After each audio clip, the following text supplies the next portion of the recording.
Graça e paz, meus amados irmãos, queridas irmãs.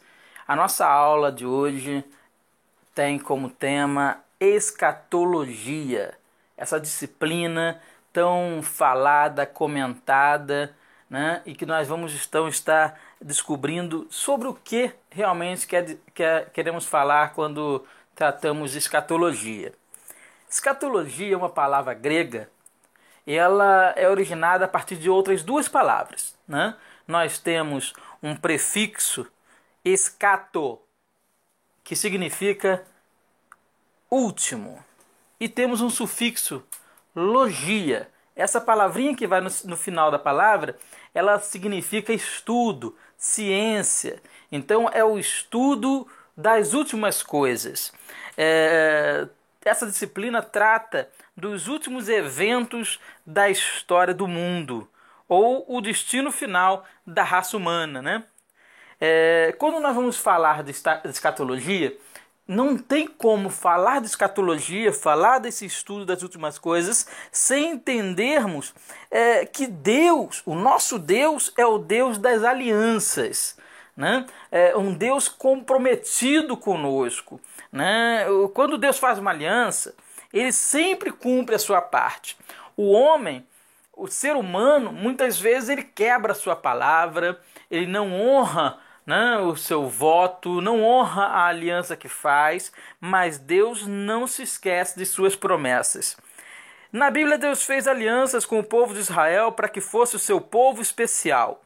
Israel obedeceria a Deus e ele cuidaria da nação. Deus também prometeu que o Salvador do mundo viria de Israel. Encontramos nas alianças abraâmica, mosaica, palestínica e davídica implicações escatológicas que resolvem e explicam grandes discussões em várias áreas da doutrina. A aliança de Deus com Abraão, ela é muito significativa. É a raiz das demais. Deus prometeu ao patriarca a posse da terra, e isso foi confirmado pela aliança palestínica. A promessa também inclui a formação de uma numerosa nação e o estabelecimento de um reinado eterno confirmado na aliança davídica. Através da sua descendência, todas as nações seriam abençoadas, o que é confirmado na nova aliança. Quando Jesus veio, Deus estabeleceu uma nova aliança com toda a humanidade. Que aliança é essa? Significa dizer que quem aceitar Jesus como seu Salvador é adotado como filho de Deus e Deus estará com ele para sempre. Nessa nova aliança, a pessoa que reconhece a soberania de Deus, que reconhece Jesus como seu Senhor e Salvador, essa pessoa é enxertada na árvore que é Deus, sabe? Passa a fazer parte da família do Senhor e sempre contará com a presença do Deus eterno. Falando de escatologia, falando de aliança, nós temos que falar sobre dispensações. A Bíblia nos apresenta 7 dispensações.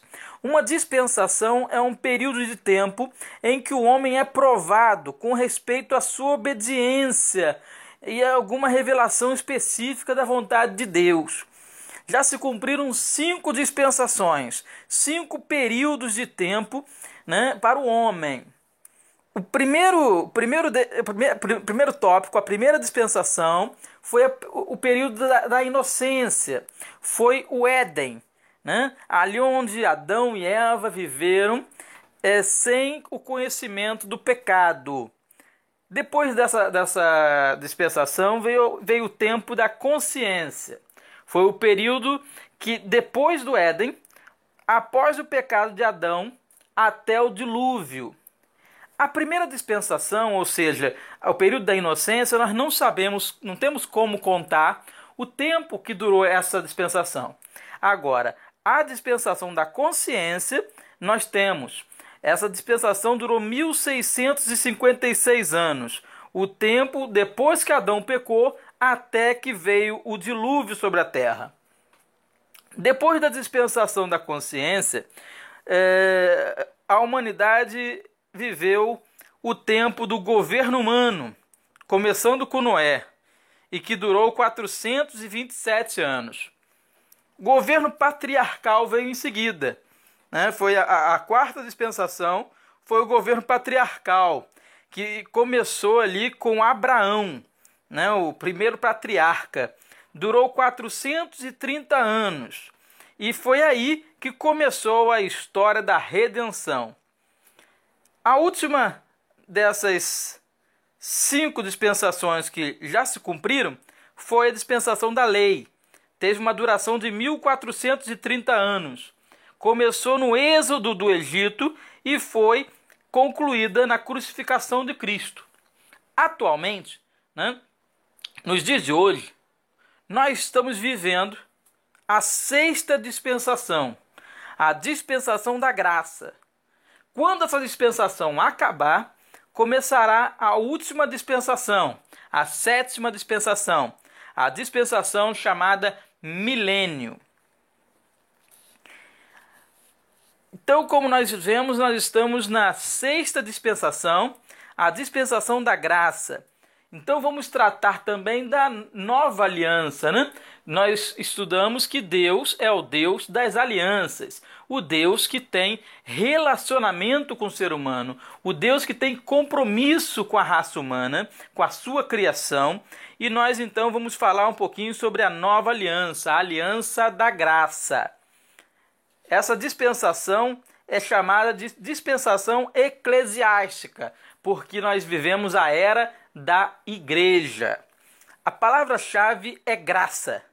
Sua duração começa com a crucificação de Cristo e prossegue até a segunda vinda do Senhor, né? E nós não sabemos quanto tempo esse período vai durar, né? Porque o Senhor disse que somente o Pai conhecia esse tempo. Aquele dia e hora ninguém sabe, unicamente Deus Pai que está nos céus. Hoje nós já contamos com mais de 2000 anos em que o véu do templo foi rasgado.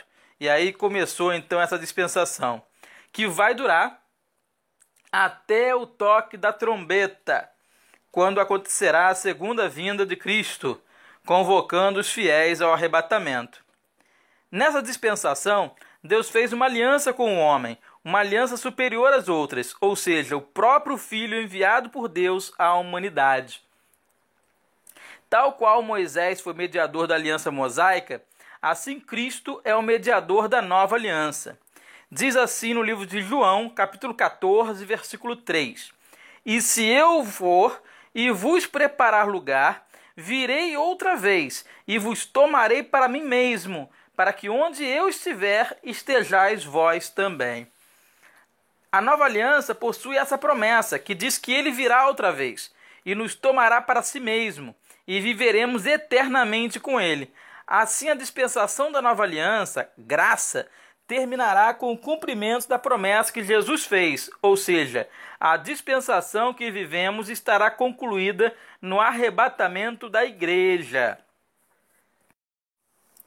Quando falamos de escatologia, falamos do fim do mundo, falamos também de arrebatamento, volta do Senhor Jesus Cristo.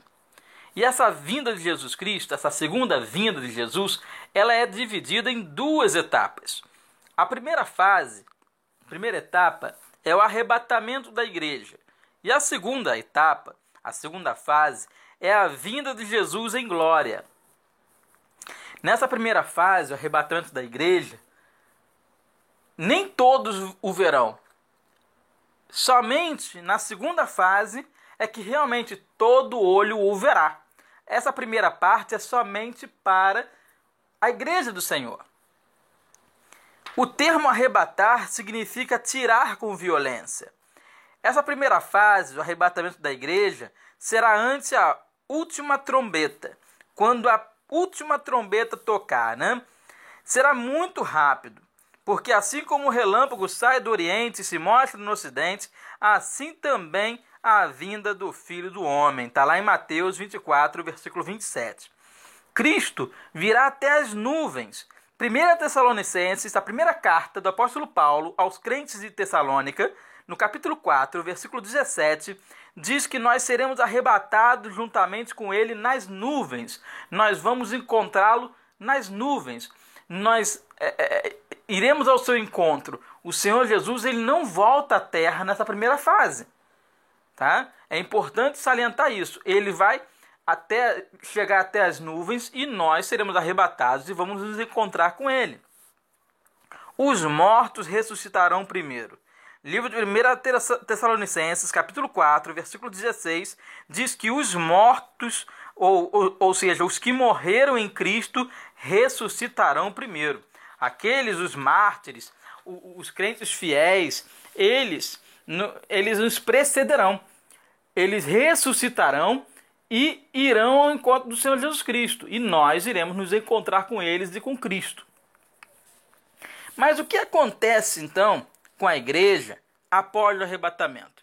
Então nós fomos arrebatados, nos encontramos com Jesus e fomos para o céu. E o que acontece, então, após o arrebatamento? Bem, após o arrebatamento, acontecem 2 eventos. O primeiro evento, a primeira coisa que acontece é que todos nós que formamos a igreja do Senhor passaremos pelo tribunal de Cristo. O que vem a ser o tribunal de Cristo? 2 Coríntios capítulo 5, versículo 10 diz: porque todos devemos comparecer ante o tribunal de Cristo, para que cada um receba segundo o que tiver feito, por meio do corpo, ou bem ou mal. Esse julgamento não foi estabelecido para determinar se as pessoas que diante dele comparecerem são culpadas ou inocentes, isso é, salvas ou perdidas, uma vez que já foram arrebatadas. Agora se trata de questão de recompensa. A igreja do Senhor estará diante dele para um tribunal que, na verdade, não é um julgamento de condenação ou absolvição, mas é um julgamento para lhe entregar recompensas. É diferente do que nós temos aqui. Na terra, os tribunais eles servem para punir e não para entregar recompensas. Mas o tribunal de Cristo é diferente. Nesse tribunal, você vai se apresentar para receber algo em troca. Nesse tribunal, é que nós vamos receber os galardões, as coroas, né? E o segundo evento, após o arrebatamento, são as bodas do Cordeiro, quer dizer, a festa de casamento. Esse glorioso evento terá seu início tão logo termine o tribunal de Cristo. As bodas do Cordeiro será um enlace matrimonial entre Cristo e a igreja, que jamais se divorciarão. Não haverá mais separação. Nós estaremos para sempre com Cristo. Será a sua abertura com louvor. É o que diz em Apocalipse 19, versículo 7. Regozijemo-nos e alegremo-nos e demos-lhe glória, porque vindas são as bodas do Cordeiro. A esposa estará preparada, né? Versículo 8 do Apocalipse 19. E já a sua esposa se aprontou. Por enquanto, a igreja é a noiva. Mas após o tribunal de Cristo, durante a festa de casamento com o Cordeiro, então a noiva deixa de ser noiva e é tomada então como esposa. Será celebrada a ceia do Senhor. Apocalipse 19, versículo 9. Bem-aventurado aqueles que são chamados à ceia das bodas do Cordeiro. Né? Será uma maravilha. E no versículo 37 de Lucas, capítulo 12, versículo 37 diz: em verdade vos digo que se cingirá e os fará sentar à mesa, e chegando-se os servirá. Cristo, o nosso Senhor, irá servir a mesa. Já pensou? Você e eu estarmos lá, diante do Senhor Jesus, e Ele ainda vai nos servir. Olha que coisa gloriosa, nós é que temos que servi-lo, e Ele vai nos servir. Os crentes do Velho Testamento também participarão dessa festa. Mateus 8, versículo 11 diz: e assentar-se-ão à mesa com Abraão, Isaque e Jacó no reino dos céus. É importante também salientar aqui que nessa festa, nesse evento, os mártires da grande tribulação não vão participar dessa festa.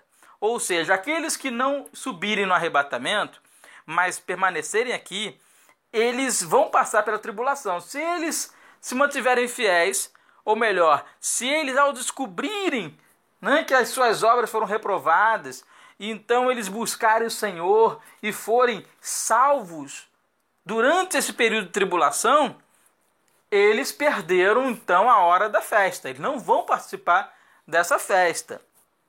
Tá? Alguns vão ser alcançados e salvos durante a tribulação, mas não participarão das bodas do Cordeiro. A segunda fase da vinda de Jesus é a fase da vinda dele em glória.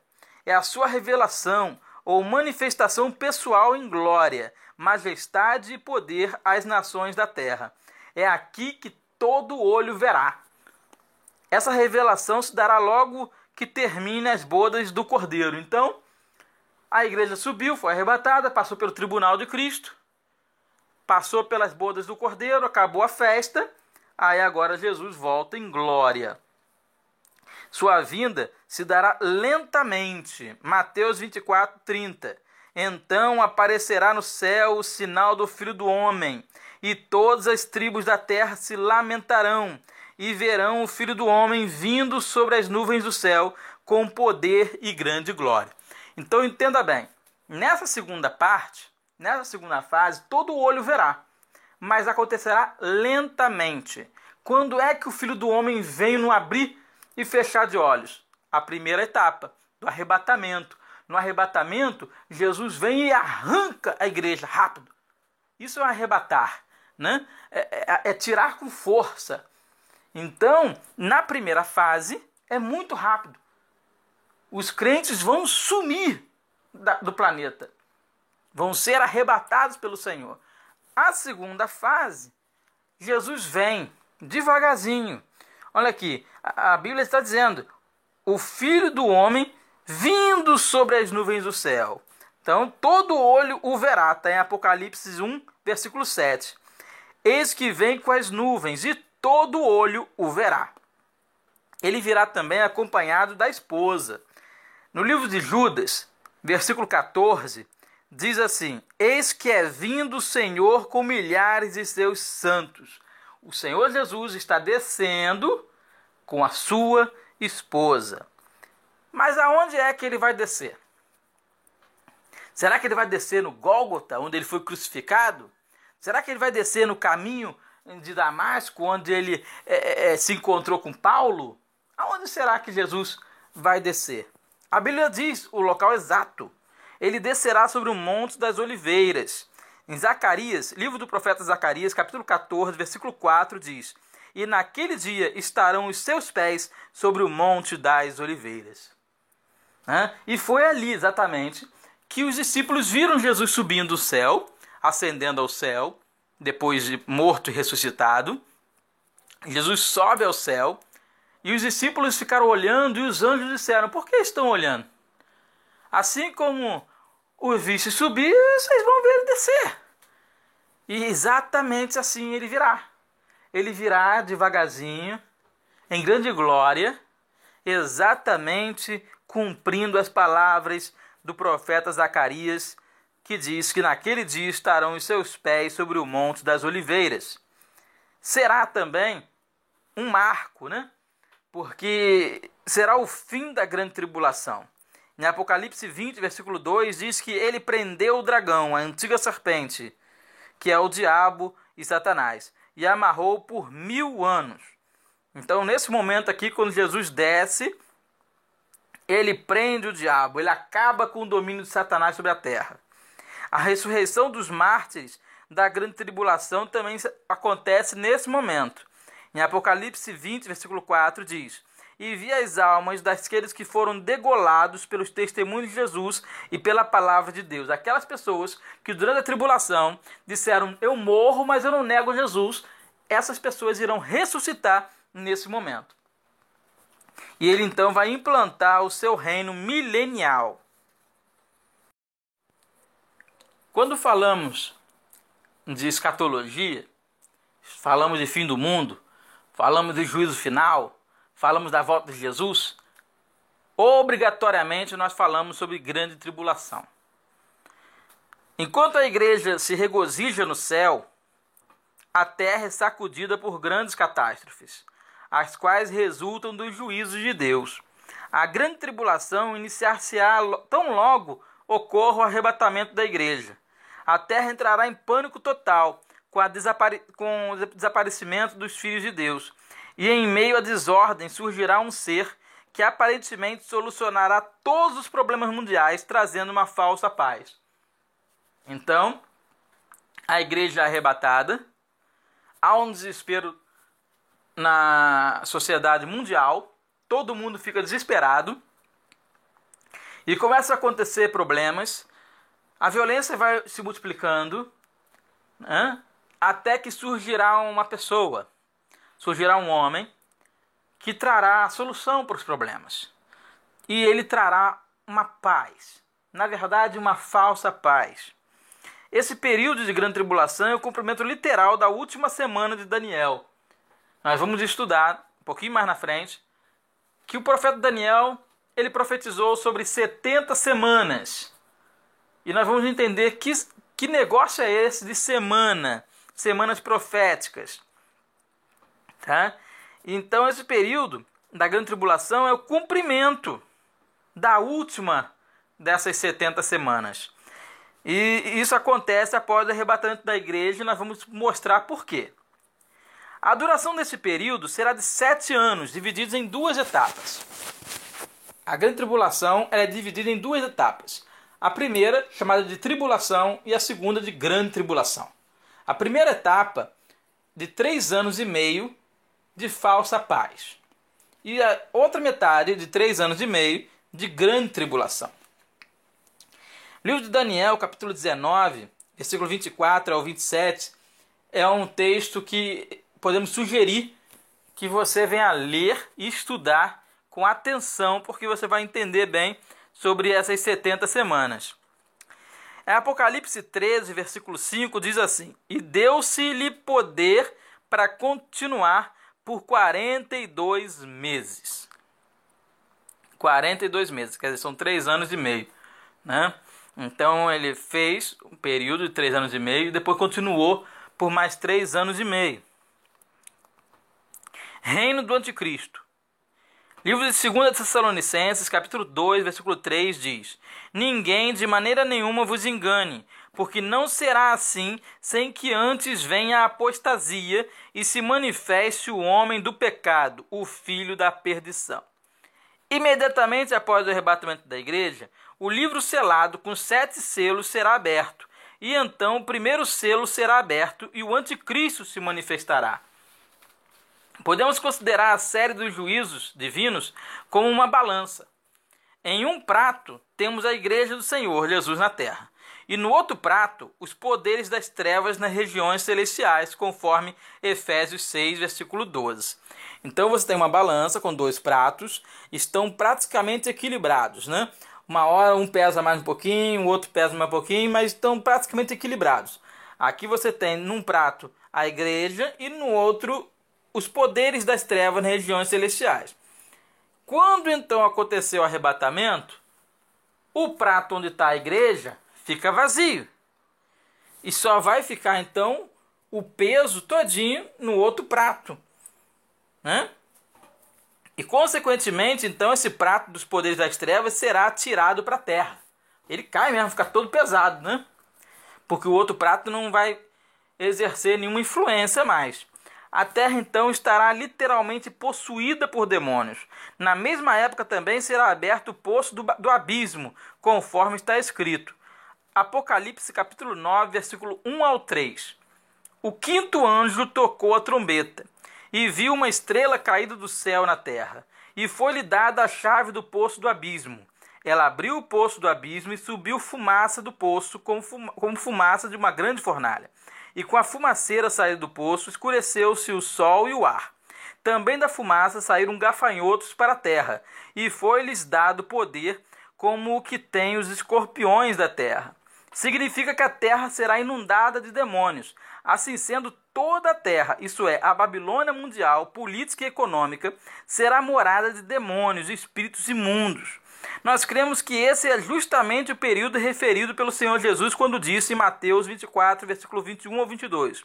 Porque nesse tempo haverá grande tribulação, como desde o princípio do mundo até agora não tem havido, e nem haverá jamais. Não tivessem aqueles dias sido abreviados, ninguém seria salvo, mas por causa dos escolhidos, tais dias serão abreviados.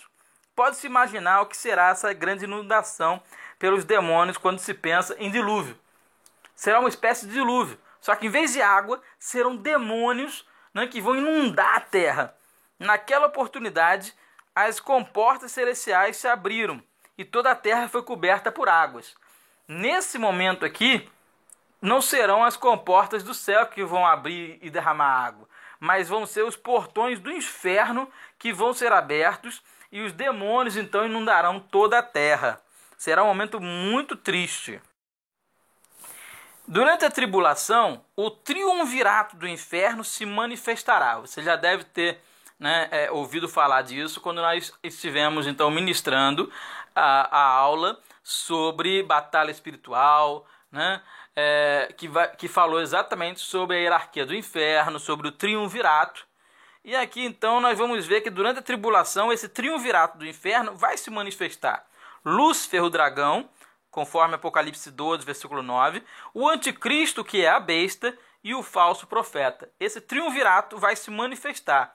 O dragão dará grande poder à besta, que reinará sobre toda a terra, exercendo autoridade universal sobre todas as nações. Está lá em Apocalipse, capítulo 13, versículo 2, também o versículo 7 e o versículo 8. E a besta que vi era semelhante ao leopardo, e os seus pés como os de urso, e a sua boca como a de leão. E o dragão deu-lhe o seu poder e o seu trono e grande poderio. E foi-lhe permitido fazer guerra aos santos e vencê-los. E deu-se-lhe poder sobre toda tribo e língua e nação. E adoraram-no todos os que habitam sobre a terra, esses cujos nomes não estão escritos no livro da vida do Cordeiro, que foi morto desde a fundação do mundo. Irmãos, a besta irá fazer o casamento do poder político, econômico e social com o poder religioso ecumênico globalizado, tendo como objetivo implantar uma nova ordem mundial com novos conceitos e novos valores em substituição aos sistemas tradicionais, judaico, cristão, político, econômico e social. O anticristo será o governante político universal, enquanto que o falso profeta terá o domínio religioso sobre as nações. O falso profeta será o líder religioso no governo do anticristo. Por que 7 anos? Por que serão 7 anos? A tribulação, uma semana, última semana, 7 anos, como é que é isso? Como saber se serão 3 anos e meio e depois mais 3 anos e meio? Meus irmãos, a Bíblia afirma que após o arrebatamento surgirão 2 testemunhas. Está lá em Apocalipse 11, versículo 3. Essas 2 testemunhas de Deus anunciarão e farão maravilhas por 1260 dias. Olha só, é a Bíblia que diz isso. No livro do Apocalipse, o apóstolo João teve uma revelação que diz que essas 2 testemunhas elas profetizarão por 1260 dias, ou seja, aproximadamente 3 anos e meio. Após esse espaço de tempo, a besta surgirá, matará as 2 testemunhas. Está lá em Apocalipse, capítulo 11, versículo 7. E ali, então, ela agirá abertamente por 42 meses. Olha aí, mais 3 anos e meio. Então, o livro do Apocalipse já revela que existe essa separação, esses 2 períodos de tempo. 3 anos e meio e depois mais 3 anos e meio. Também sustentamos ser a grande tribulação de 7 anos de duração, porque a consideramos como sendo a última semana das 70 semanas de Daniel. Está lá, como nós falamos, Daniel, capítulo 9, versículo 24 e 27.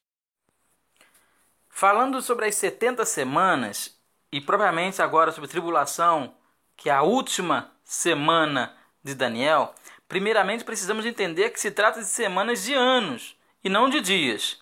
Deus criou essas semanas de anos em Levítico, capítulo 25, versículo 8. Olha aí, não é uma novidade. Não foi algo que foi criado por Deus para expressar uma profecia lá no livro de Daniel, ou nem mesmo no livro de Apocalipse. Essas semanas, elas foram criadas por Deus no livro de Levítico, capítulo 25, versículo 8. Os judeus, para quem foi escrito o livro de Daniel e também o livro de Apocalipse, eles tinham conhecimento sobre semanas de anos. Era algo comum para eles, eles sabiam que existiam semanas de dias, com 7 dias, e existiam semanas de anos. Uma semana de ano é composta por 7 anos. Nós temos um pouco de dificuldade para entender isso, porque nós só aprendemos sobre semanas de dias. Nós só estamos familiarizados a contar semanas de dias e não de anos. Por isso que nós sentimos um pouquinho de dificuldade quando chega a falar sobre Daniel e as suas 70 semanas. O relógio profético de Deus para o período de 70 semanas, semanas de anos, ou 490 anos, começou a funcionar, o relógio de Deus começou a funcionar quando o rei da Pérsia emitiu a ordem permitindo que os judeus, liderados por Neemias, retornassem à sua terra para reconstruir a cidade de Jerusalém. Está lá no livro de Neemias, capítulo 2, versículo 1 ao 8. Então o relógio começou ali a contar o tempo, o calendário de Deus ali, marcando os dias que estavam passando, os anos, são 70 semanas, e continuou marcando esse tempo até a morte do Messias, completando 69 semanas de anos. Até aqui tudo bem. As primeiras 69 semanas fazem parte da história. Começou lá com Neemias indo reconstruir Jerusalém, terminou então esses 490 anos, terminou com a morte do Messias na cruz. Muito bom, está tudo certinho. No entanto, o que acontece com os últimos 7 anos? Já era para ter acabado então, as 70 semanas. Porque uma semana de anos que está faltando, são só 7 aninhos. Então teria acabado, mas não acabou. Por que não acabou? Quando o Senhor Jesus morreu na cruz, completou então as 69 semanas.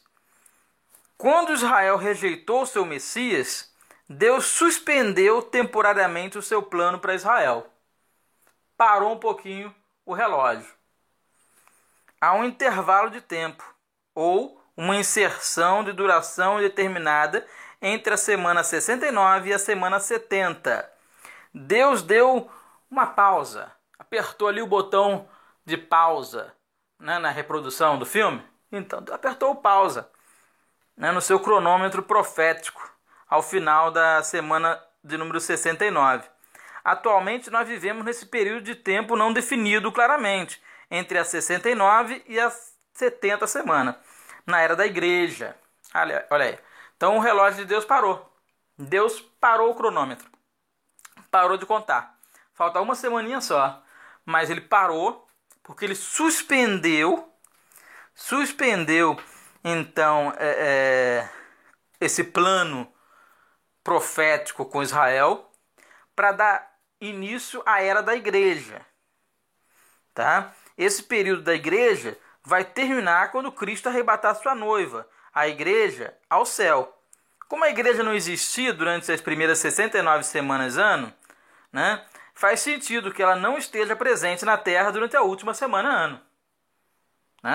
Porque as 70 semanas não foram destinadas à igreja, foram destinadas a Israel.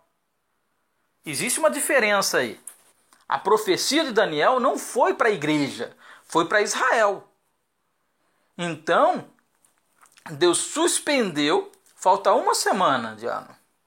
Uma semana de ano que está faltando.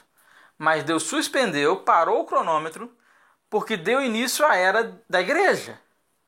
Terminando a era da igreja, volta então o plano para Israel, e aí volta a contar a última semana, os 7 anos, que é o período da tribulação.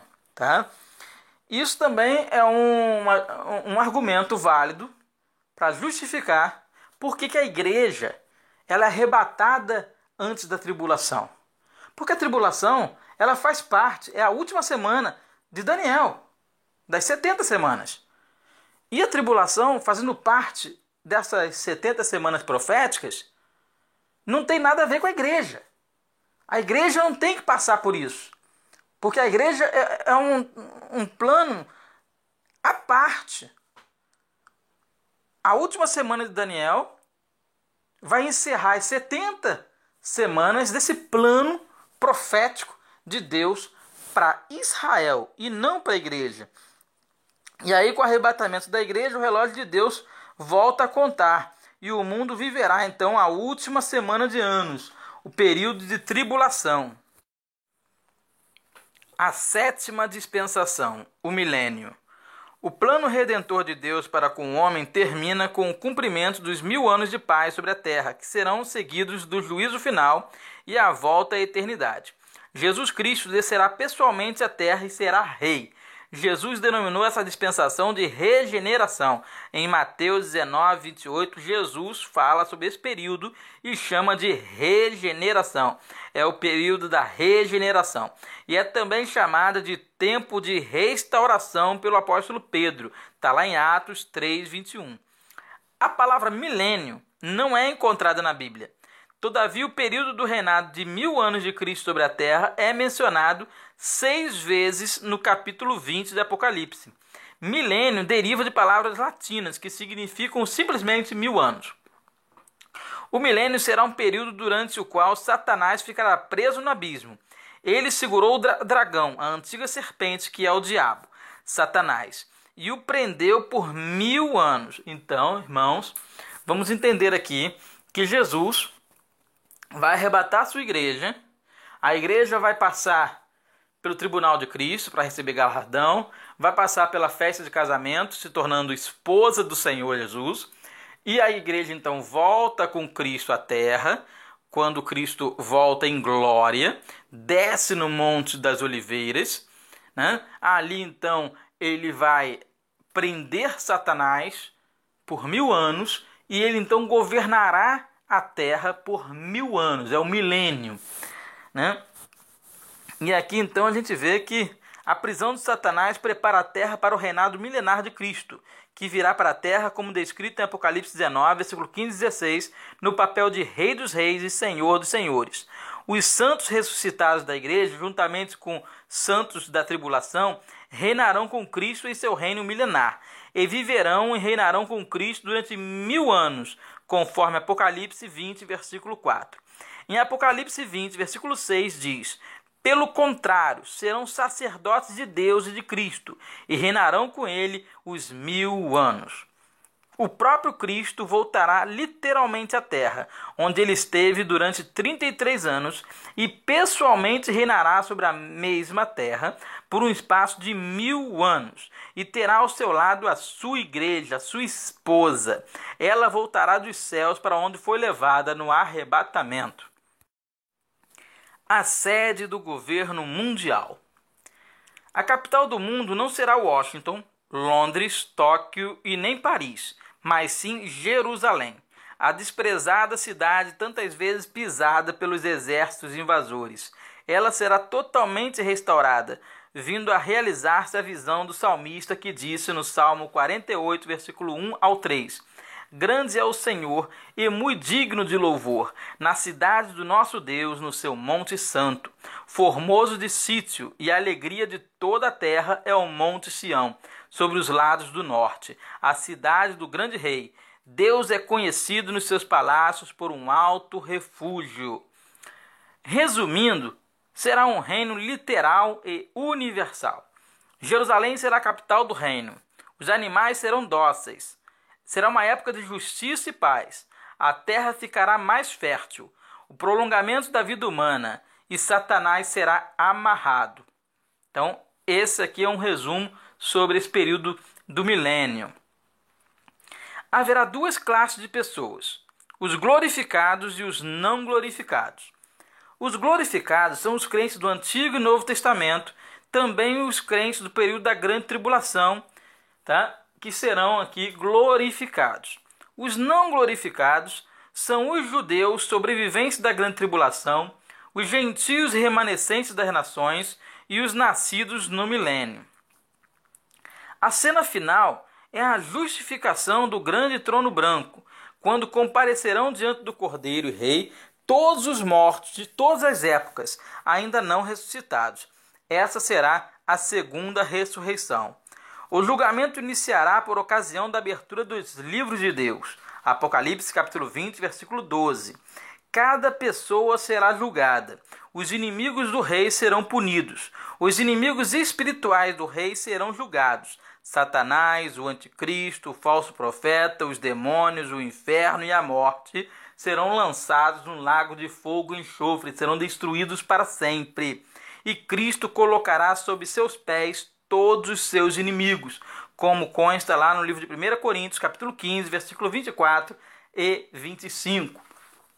Meu querido, minha querida, eu espero que você tenha aprendido, eu espero que esse estudo tenha sido edificante para a sua vida. Deus te abençoe grandemente.